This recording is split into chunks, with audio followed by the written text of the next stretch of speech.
सूचना अधिकार आईन संपर्कित एक प्रशिक्षण शिविर अनुष्ठित हो जाइछि।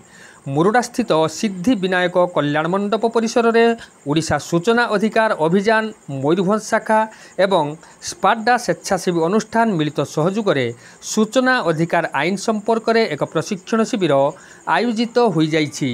एही तालीम शिविर में सूचना अधिकार आईन मयूरभंज शाखार जिला आवाहक संतोष महांती और मुरुडा ब्लॉक आवाहक महेश्वर महांती सूचना अधिकार आईन रो इतिहास और किभली भावे सूचना आईन रो व्यवहार करा जाई परिबो से संबंध में तालीम प्रदान करथिले।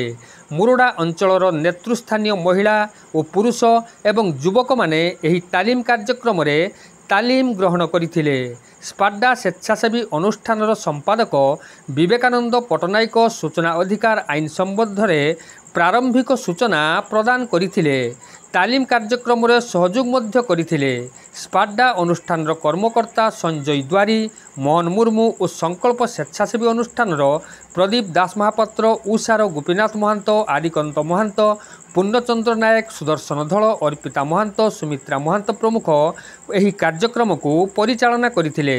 शेष में स्पाडा अनुष्ठान संपादक विवेकानंद पटनायक समस्त को धन्यवाद अर्पण करथिले। मयूरभंजरू अविनाश महांती रिपोर्ट।